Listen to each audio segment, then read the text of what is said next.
गुरु शिष्य शिक्षा में आप सभी का स्वागत है। आज मैं केमिस्ट्री का टॉपिक एटॉमिक स्ट्रक्चर पढ़ाने जा रहा हूँ, क्योंकि एग्ज़ाम में एटॉमिक स्ट्रक्चर से बहुत सारा क्वेश्चन रहता है, तो ये बहुत ही इम्पोर्टेंट टॉपिक है। मैं पूरे कंसेप्ट के साथ बेसिक लेवल से हाई लेवल तक पढ़ाऊँगा और जितने भी क्वेश्चंस एग्ज़ाम में पूछे जाते हैं एटॉमिक स्ट्रक्चर से, वो सारा क्वेश्चन मैं आपको यहाँ पर बताऊँगा पूरे डिटेल के साथ, पूरे कंसेप्ट के साथ अच्छे से। तो चलिए शुरू करते हैं। कोई भी एटम को हम 3 पार्ट में डिवाइड करते हैं। तो आप सबसे पहले ऊपर में एटम लिख लो, और हम तो अभी तुरंत बताएं आपको जो किसी भी एटम को 3 पार्ट में डिवाइड करते हैं। फर्स्ट क्या होता है, इलेक्ट्रॉन। सेकंड हो गया प्रोटॉन।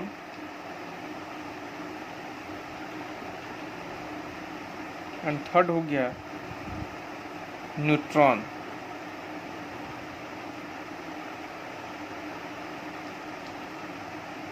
ठीक है ना।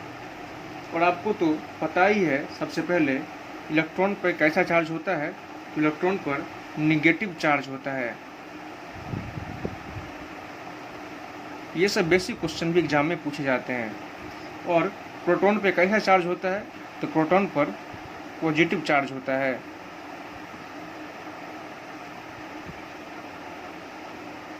और न्यूट्रॉन पर तो पता ही है, न्यूट्रॉन पर क्या होता है, तो जीरो चार्ज होता है। मतलब कहने का मतलब न्यूट्रल चार्ज होता है, मतलब कोई चार्ज नहीं होता है, ना ही पॉजिटिव चार्ज होता है और ना ही निगेटिव चार्ज होता है। इसमें कैसा चार्ज होता है, तो न्यूट्रल चार्ज होता है। ठीक है। अब इलेक्ट्रॉन के बारे में डिटेल में आप पढ़ लो।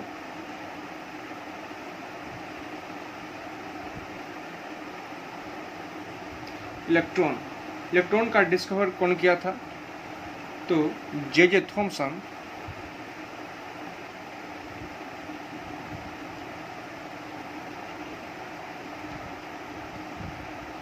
discovered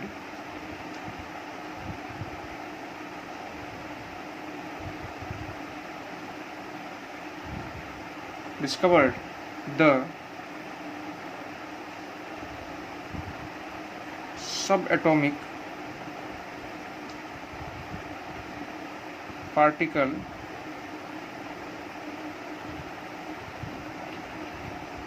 namely,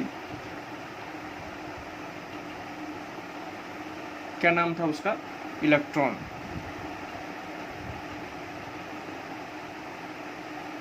तो इलेक्ट्रॉन का खोज कौन किया था, इलेक्ट्रॉन का खोज जे थॉमसन के द्वारा किया गया था। ठीक है ना। और ये कब खोजा गया था, कब डिस्कवर्ड हुआ था इलेक्ट्रॉन का डिस्कवर्ड हुआ था ये, इसका अगर मैं डिस्कवरी का बात करूँ तो ये इसको 1897 में 1897 में इलेक्ट्रॉन का डिस्कवर हुआ था।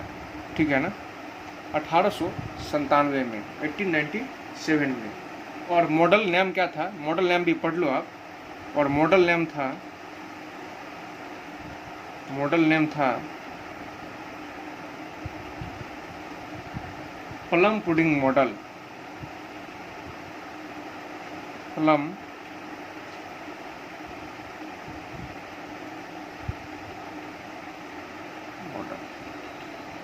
तो इतना तो कंसेप्ट क्लियर हो गया आपको। सबसे पहले अब एक चीज़ समझ लो, जो एटम को हम लोग 3 पार्ट में डिवाइड करते हैं, इलेक्ट्रॉन, प्रोटॉन एंड न्यूट्रॉन में। इलेक्ट्रॉन में निगेटिव चार्ज होता है, प्रोटॉन पर पॉजिटिव चार्ज होता है और न्यूट्रॉन पर जीरो चार्ज होता है, यानी कि न्यूट्रल चार्ज, ना ही पॉजिटिव चार्ज रहेगा और ना ही निगेटिव चार्ज रहता है। तो अब डिटेल में हम लोग सबसे पहले इलेक्ट्रॉन, प्रोटॉन एंड न्यूट्रॉन के बारे में पढ़ लेते हैं। तो फर्स्ट ऑफ ऑल इलेक्ट्रॉन हमारा लिखा गया था, तो इलेक्ट्रॉन के बारे में पढ़ते हैं। इलेक्ट्रॉन का खोज कौन किया था, तो इलेक्ट्रॉन का खोज जे थॉमसन के द्वारा किया गया था। किनके द्वारा किया गया था, जे थॉमसन के द्वारा किया गया था। और ये कब इसका खोज हुआ था, इसका डिस्कवर्ड हुआ था ये 1897 में, 1897 में इसका खोज हुआ था। और मॉडल का नाम क्या था, तो मॉडल का नाम था प्लम पुडिंग मॉडल। क्या था मॉडल का नाम, प्लम पुडिंग मॉडल। तो चलिए बढ़ते हैं अब आगे। और आप एक चीज़ और समझ लो ये भी आप समझ लो, J Thompson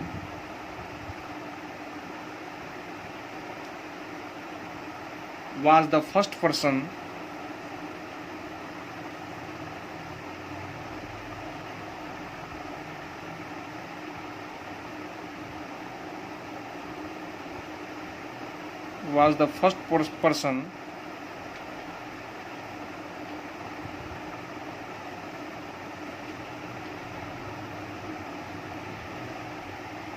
who proposed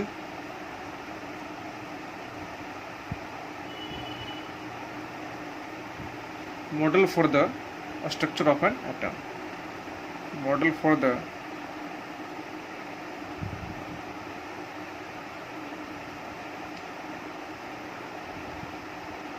structure of an atom. आप ये भी लिख लो, जे थॉमसन वे पहले व्यक्ति थे जो स्ट्रक्चर ऑफ एन एटम का मॉडल दिए थे। Structure of an atom, atom के स्ट्रक्चर का सबसे पहला मॉडल कौन दिए थे? तो जे थॉमसन दिए थे। ठीक है, अब हम चलते हैं प्रोटॉन की तरफ। प्रोटॉन यानी कि पॉजिटिव चार्ज। तो उससे पहले कुछ हमें समझने की ज़रूरत है। तो आप ये समझ लो पहले 1886 में ई गोल्डस्टीन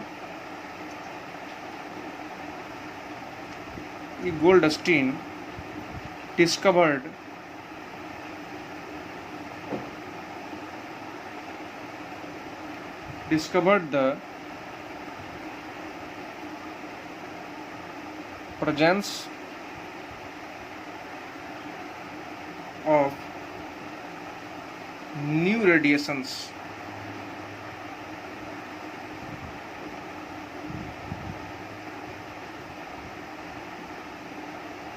in a क्या चीज़ में?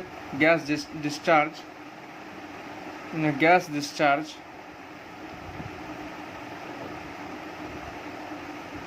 and name them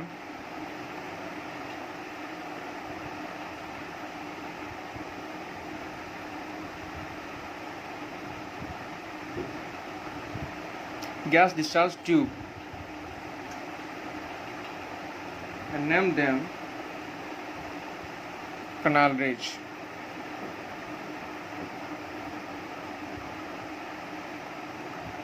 1886 ईस्वी में ई गोल्डस्टीन एक न्यू रेडिएशंस का खोज किए। क्या चीज़ में? तो गैस डिस्चार्ज में, और उसका नाम दिए कनाल रेज। उसका नाम क्या था? कनाल रेज। ठीक है ना। और उससे रिलेटेड एक चीज़ और है, कनाल रेज से रिलेटेड। तो another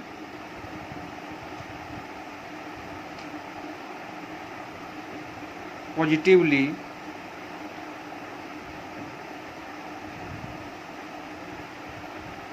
charged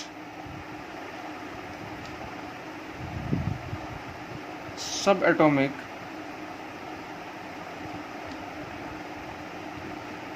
particle, another positively charged subatomic particle was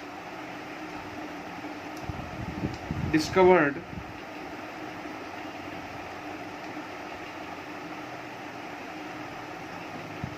bye experiment of.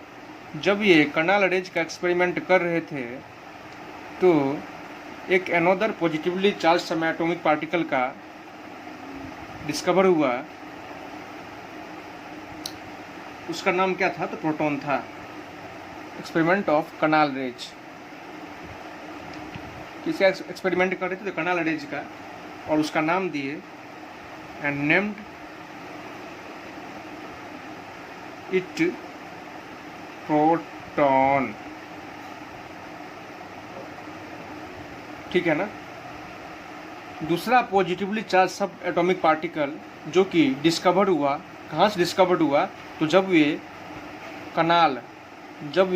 Canal raise का एक्सपेरिमेंट कर रहे थे तो एक सब एटॉमिक पार्टिकल जो कि कैसा था, तो पॉजिटिवली चार्ज था, उसका नाम क्या है, प्रोटॉन, वो वहाँ से उनको मिला। ठीक है, अब डिस्कवरी ऑफ प्रोटॉन के बारे में पढ़ लेते हैं हम लोग। प्रोटॉन का खोज, डिस्कवरी ऑफ प्रोटॉन।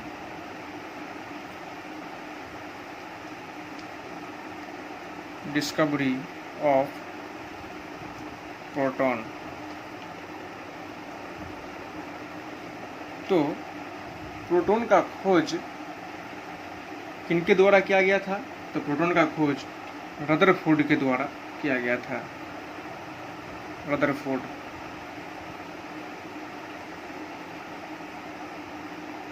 के द्वारा डिस्कवरी ऑफ प्रोटॉन किया गया था। ठीक है ना। और ये कब किया गया था, तो मैं आपको एक चीज़ क्लियर कर दे रहा हूँ, डिस्कवरी ऑफ प्रोटॉन कब हुआ था, तो बहुत जगह 1917, कहीं कहीं 1918, कहीं 1919 भी और 1920 भी रहता है। तो अकॉर्डिंग टू NCERT के अनुसार जो सबसे सटीक है, डिस्कवरी ऑफ प्रोटॉन जो हुआ था वो 1919 में हुआ था, 1919 में। ठीक है ना।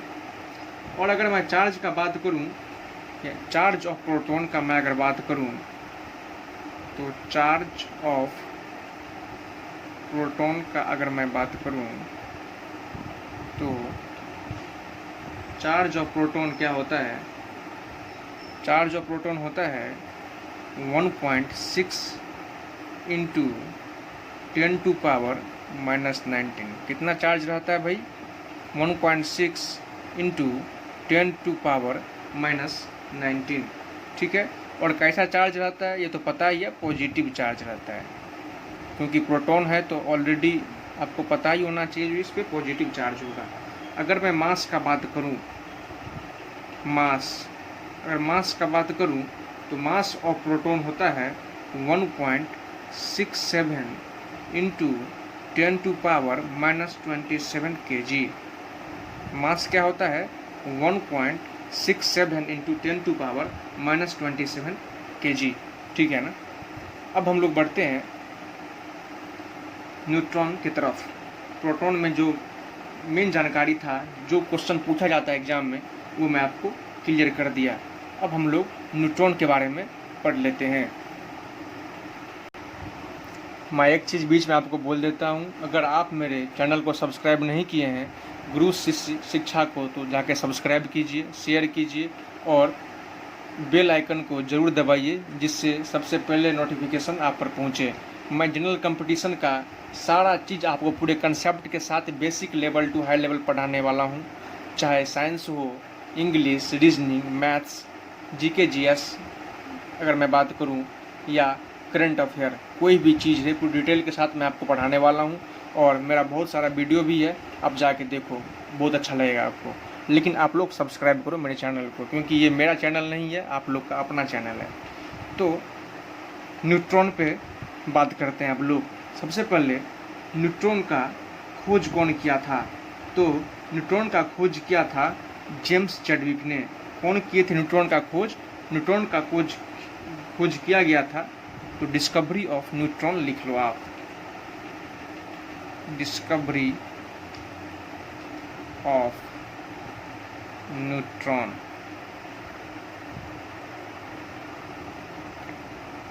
कब हुआ था ये, इसका खोज कब हुआ था, कब डिस्कवर्ड किया गया था इसे, तो 1932 में किन के द्वारा किया गया था, जेम्स चैडविक के द्वारा। तो आप लिख लो पहले जेम्स चैडविक। और कब हुआ था इसका खोज, इसका खोज हुआ था 1932 में। 1932 में जेम्स चैडविक के द्वारा न्यूट्रॉन का खोज किया गया था। और आपको तो पता ही है, neutron has no charge. Second point लिख लो आप, न्यूट्रॉन पर कोई चार्ज नहीं होता है, न्यूट्रॉन हैज़ नो चार्ज, यानी कि इस पे ना ही पॉजिटिव चार्ज होता है ना ही नेगेटिव चार्ज होता है। ये कैसा रहता है, तो न्यूट्रल रहता है। और न्यूट्रॉन पे तो कोई चार्ज नहीं होता है, और अगर मैं मास का बात करूं, एंड मास, ये भी लिख लो आप, and mass nearly equal to that of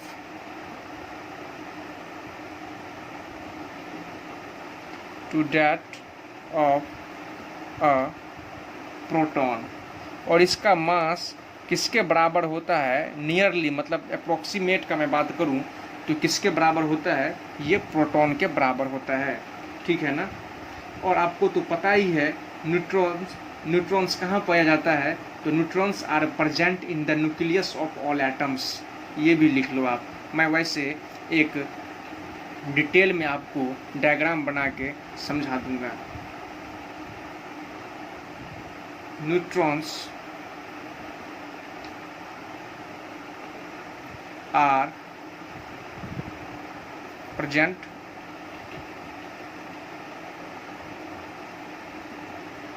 in the nucleus of all atoms। किसी भी एटम्स में न्यूट्रॉन्स कहाँ पाया जाता है? तो न्यूट्रॉन्स पाया जाता है न्यूक्लियस में। न्यूट्रॉन्स न्यूक्लियस के अंदर पाया जाता है किसी भी एटम में। और एक्सेप्शन का मैं अगर बात करूं तो एक्सेप्ट हाइड्रोजन, ये लिख लो, एग्जाम में पूछा जाता है बार बार। एक्सेप्ट हाइड्रोजन, हाइड्रोजन को छोड़ के न्यूट्रॉन्स जो है सभी एटम के, एक्सेप्ट हाइड्रोजन को छोड़ के सभी एटम के कहाँ पाया जाता है? न्यूक्लियस के अंदर। कौन पाया जाता है? तो neutrons are present in the nucleus. Neutrons nucleus के अंदर पाया जाता है सभी एटम में, सिर्फ एक एटम को छोड़ के, एक्सेप्ट हाइड्रोजन, ठीक है ना। अब मैं आपको तो क्लियर हो ही गया, प्रोटॉन तो क्लियर हो गया, आपको इलेक्ट्रॉन भी क्लियर हो गया, ठीक है ना, और आपको न्यूट्रॉन भी क्लियर हो गया। तो मैं एक काम करता हूँ, आपको एक अच्छे से क्लियर कंसेप्ट के साथ बता देता हूँ। प्रोटॉन कहाँ रहता है, न्यूट्रॉन कहाँ रहता है, इलेक्ट्रॉन कहाँ रहता है, किसके अंदर रहता है, कौन चारों तरफ रिवॉल्व करता है, घूमता है, ये भी आप समझ लो। अब आप अच्छे से और समझ जाओगे इस चीज़ को।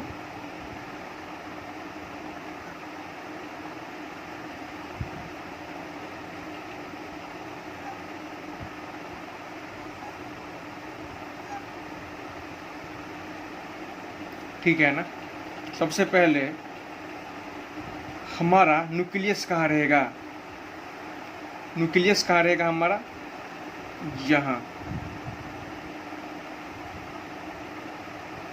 हमारा यहाँ न्यूक्लियस रहेगा। और आपको तो मैं अभी तुरंत पढ़ाया हूँ, जो neutrons are present inside the nucleus. Neutrons कहाँ पाया जाता है? तो न्यूक्लियस के अंदर न्यूट्रॉन्स पाया जाता है। सबसे पहले आप इसे लिख लो, न्यूक्लियस। और न्यूक्लियस पे कैसा चार्ज होता है? तो पॉजिटिव चार्ज होता है। न्यूक्लियस पे पॉजिटिव चार्ज होता है। और न्यूक्लियस के अंदर क्या रहता है?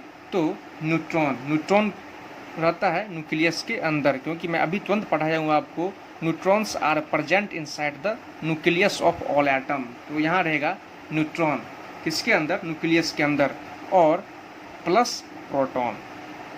कहने का मतलब न्यूक्लियस के अंदर क्या है? तो न्यूट्रॉन है, और आपको तो पता ही है न्यूक्लियस पॉजिटिव चार्ज है। क्यों पॉजिटिव चार्ज है? तो यहाँ पे प्रोटॉन है, प्रोटॉन पॉजिटिव चार्ज होता है, इसलिए ये पॉजिटिव चार्ज है। तो न्यूक्लियस के अंदर क्या हो गया आपका? न्यूट्रॉन और प्रोटॉन। और इलेक्ट्रॉन कहाँ गया तब?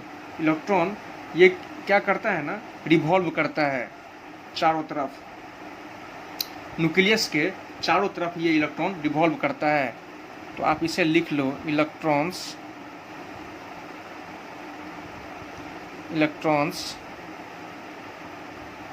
Revolving electrons revolving around nucleus. Nucleus के चारों तरफ इलेक्ट्रॉन्स क्या करता है, रिवॉल्व करता है, मतलब घूमता है, ठीक है ना। तो कंसेप्ट क्लियर है अब। और न्यूट्रॉन प्लस प्रोटॉन तो मैं लिखवा ही दिया हूँ आपको, जो प्रेजेंट इनसाइड न्यूक्लियस, न्यूक्लियस के अंदर ये होता है, प्रेजेंट इनसाइड न्यूक्लियस। तो कंसेप्ट क्लियर हो गया आपको, ठीक है ना। न्यूक्लियस नीचे लिख लो आप, प्रेजेंट इनसाइड न्यूक्लियस। तो कहने का मतलब सबसे अंदर में कौन रहता है, तो न्यूक्लियस रहता है। और न्यूक्लियस पे कैसा चार्ज होता है, तो पॉजिटिव चार्ज होता है। क्यों, तो न्यूक्लियस के अंदर न्यूट्रॉन रहता है और प्रोटॉन रहता है, और आपको तो पता ही है प्रोटॉन पे पॉजिटिव चार्ज होता है। तो आपको मैं पहले ही पढ़ा चुका हूँ, जो neutrons are present inside the nucleus of all atom. तो न्यूक्लियस के अंदर क्या रहता है, न्यूट्रॉन, और आपका ये हो गया प्रोटॉन।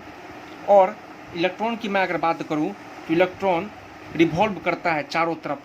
किसके चारों तरफ ये घूमता है, तो न्यूक्लियस के चारों तरफ इलेक्ट्रॉन रिवॉल्व करता है। इलेक्ट्रॉन्स रिवॉल्विंग अराउंड न्यूक्लियस के चारों तरफ इलेक्ट्रॉन रिवॉल्व करता है। इतना अब आपको अच्छे से कंसेप्ट समझ में आ गया होगा, ठीक है।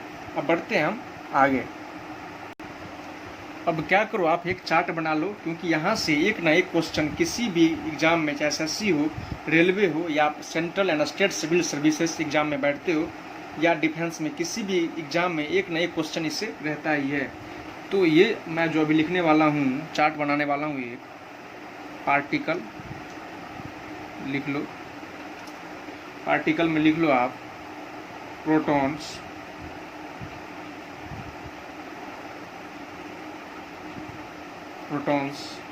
न्यूट्रॉन्स,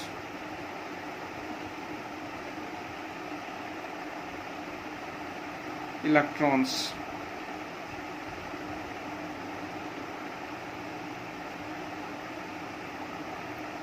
ठीक है। और पार्टिकल के जस्ट आगे आप लिख लो रिलेटिव मास, क्योंकि सभी का रिलेटिव मास पढ़ लेते हैं हम लोग। रिलेटिव मास, रिलेटिव चार्ज भी पढ़ लेते हैं, रिलेटिव चार्ज,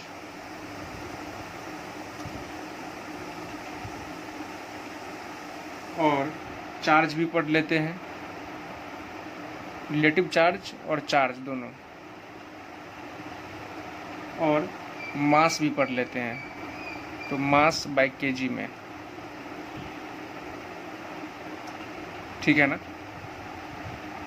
तो ऐसा करते हैं, प्लेन इधर डाल दो, एक रिलेटिव मास की तरफ, एक रिलेटिव चार्ज की तरफ, एक चार्ज की तरफ, और एक मास बाय केजी की तरफ, ठीक है ना।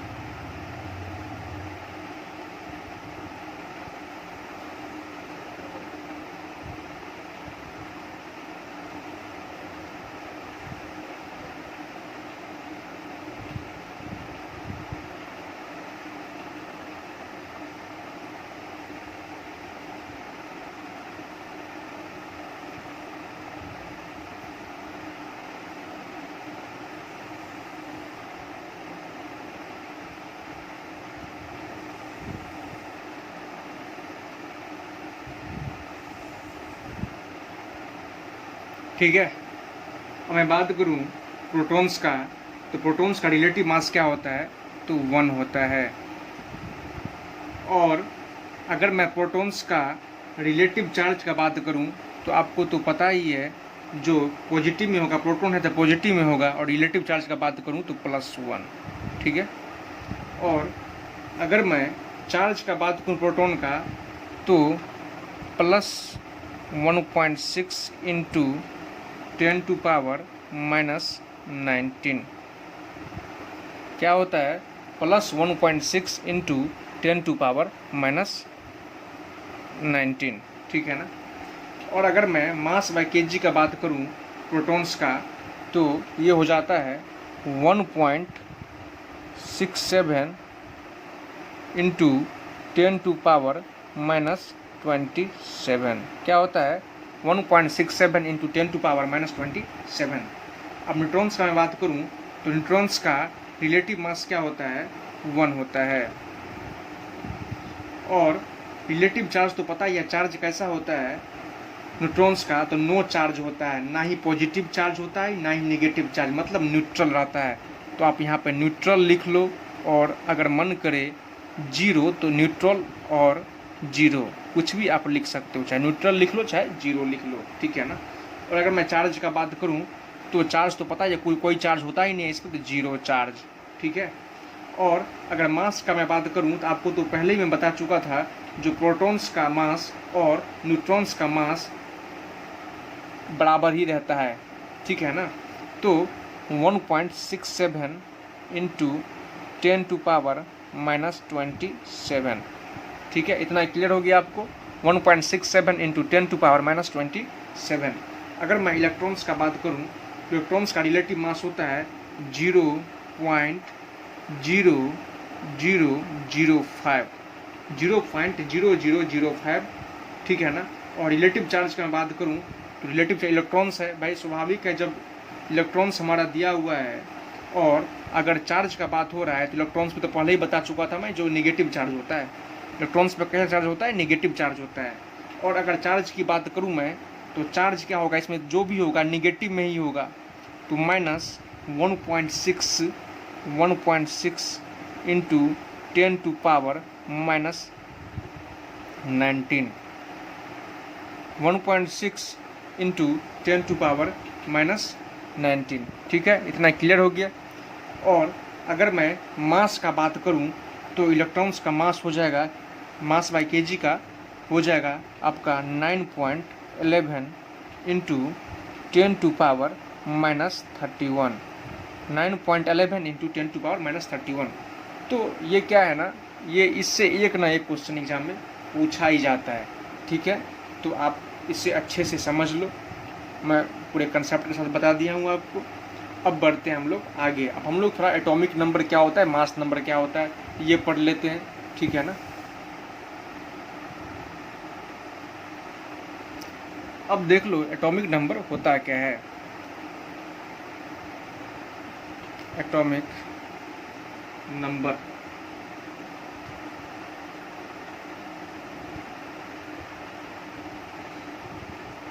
तो एटॉमिक नंबर होता है the total number of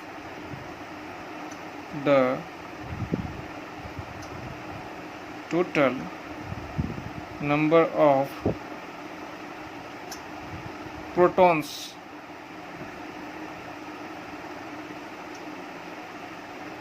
the total number of protons present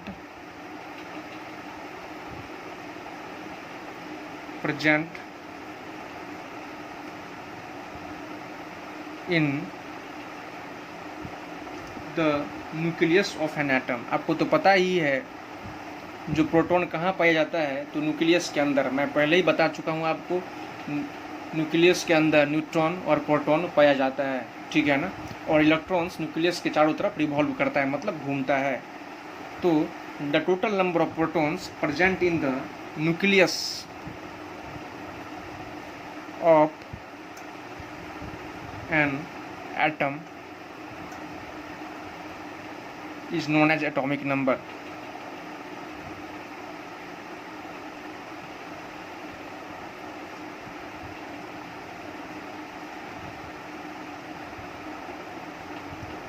atomic number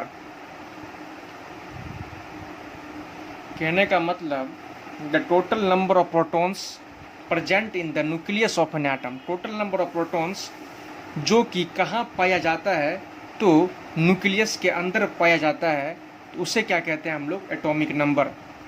तो अगर टोटल नंबर ऑफ प्रोटॉन्स कहाँ पाया जाता है न्यूक्लियस के अंदर, उसे ही कहा जाता है एटॉमिक नंबर, ठीक है ना। और मैं अब मास नंबर का बात कर लेता हूँ, फिर एक एग्जांपल देख के आपको atomic number, mass number, neutron सारा मैं समझा दूंगा। Mass number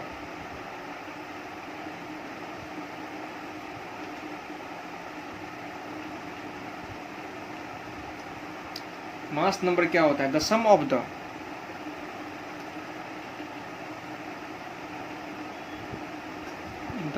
the total the sum of the total number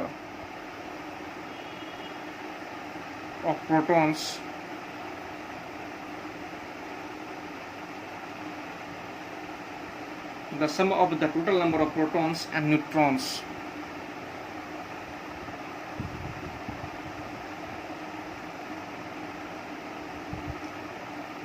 present in the nucleus of an atom. Present in the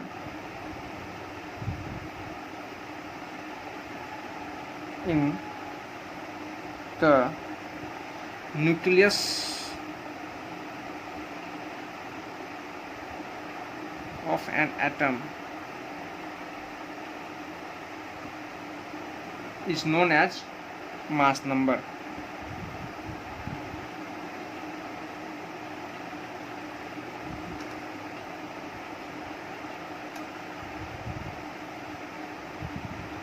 क्या होता है भाई?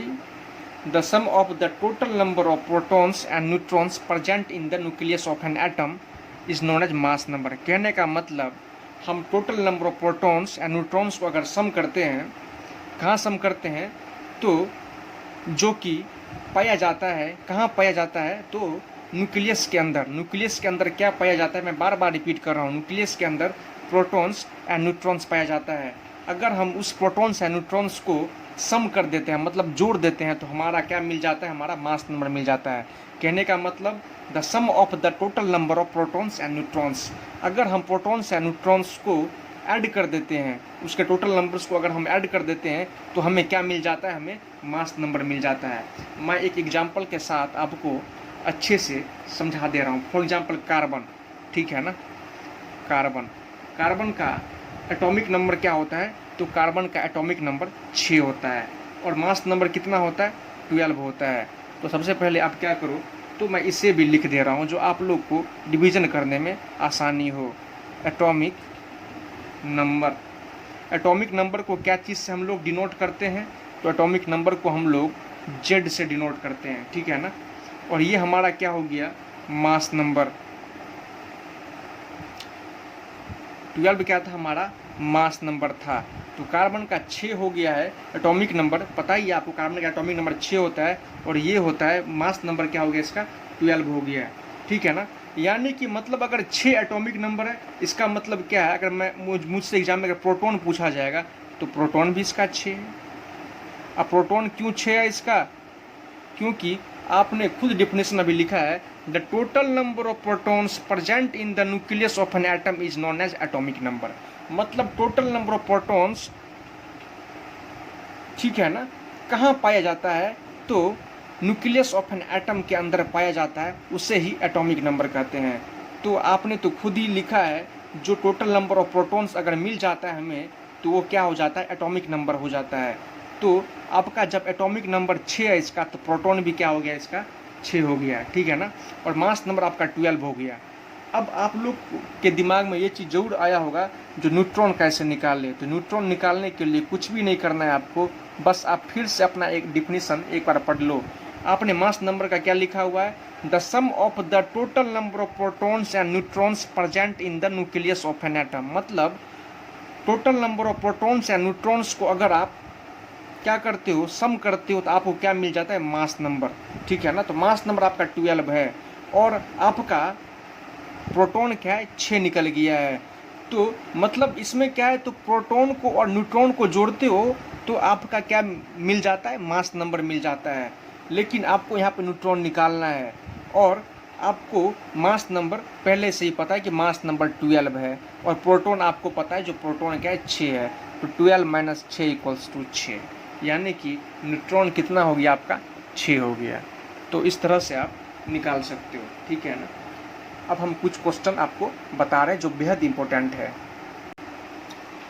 एग्जाम में एक बार पूछा गया था एक क्वेश्चन, ये बीपीएससी में, यूपीपीसीएस में, और एक बार रेलवे में भी पूछा गया ये क्वेश्चन है, जो कंस्टिट्यूएंट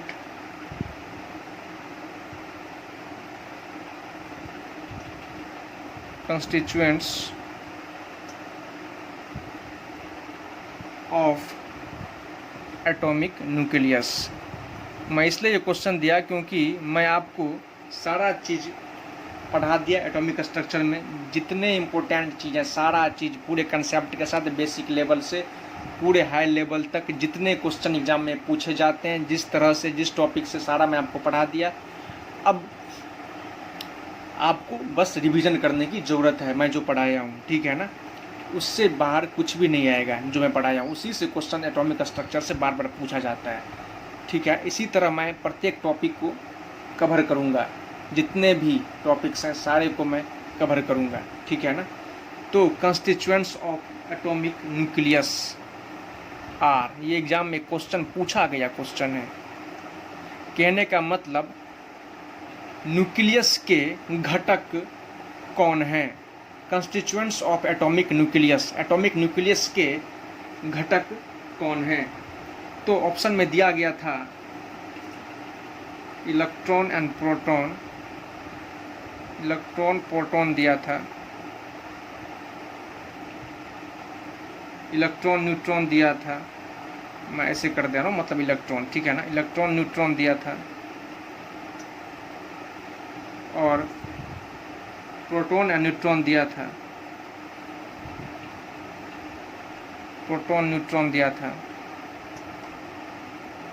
और प्रोटॉन न्यूट्रॉन इलेक्ट्रॉन दिया था, प्रोटॉन न्यूट्रॉन और इलेक्ट्रॉन दिया था। तो अभी तो मैं तुरंत आपको पढ़ाया हूँ ना, आप मुझे बताओ क्या होगा। Constituent of atomic nucleus, atomic nucleus के घटक कौन हैं। तो आपको मैं तो अभी तुरंत पढ़ाया था, सबसे पहले आप समझ लो इसका आंसर ये होगा। ये आप, मुझे उम्मीद है कि आप सभी ने इसका आंसर दे दिया होगा। क्यों, तो आपको मैं तुरंत पढ़ाया हूँ, जो न्यूक्लियस के अंदर क्या रहता है, न्यूट्रॉन और प्रोटॉन रहता है, ठीक है ना।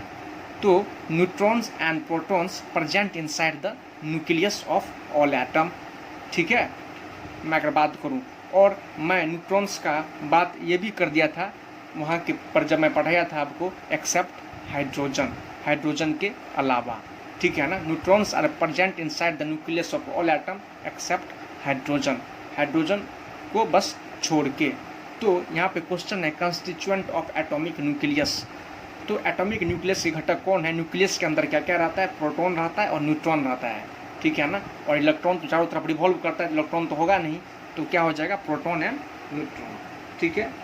तो ये पूछा गया क्वेश्चन, ये सब है। अब जैसे एक बार क्वेश्चन पूछा गया, atomic nucleus was discovered by, atomic nucleus किसके द्वारा डिस्कवर्ड किया गया, ठीक है ना। तो atomic nucleus was discovered by Rutherford, आपको तो पता ही है, ये सब क्वेश्चन पूछा गया है एग्जाम में। और न्यूट्रॉन का डिस्कवर्ड कौन किया था, न्यूट्रॉन का डिस्कवर्ड किया था जेम्स चैडविक। पूछा गया क्वेश्चन ये सब है, तो देख रहे हो ना, अब सारा जवाब आप दे रहे हो। बस इसी तरह आप हमसे जुड़े रहिए, मेरे चैनल को सब्सक्राइब कीजिए और शेयर कीजिए। न्यूट्रॉन का डिस्कवर्ड कौन किया था, तो जेम्स चैडविक ने किया था, ठीक है ना। तो इसी तरह क्वेश्चन आपसे एग्जाम में पूछा जाएगा, ठीक है।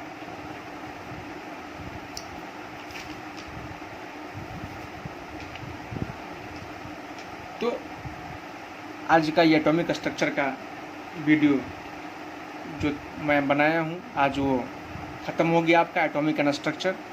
और इससे रिलेटेड जो भी क्वेश्चन आपके एग्ज़ाम में आएगा, आप, मेरा उम्मीद है कि आप सारा कर लोगे, ठीक है। तो अब मिलते हैं नेक्स्ट कोई दूसरे टॉपिक के साथ। धन्यवाद, जय हिंद।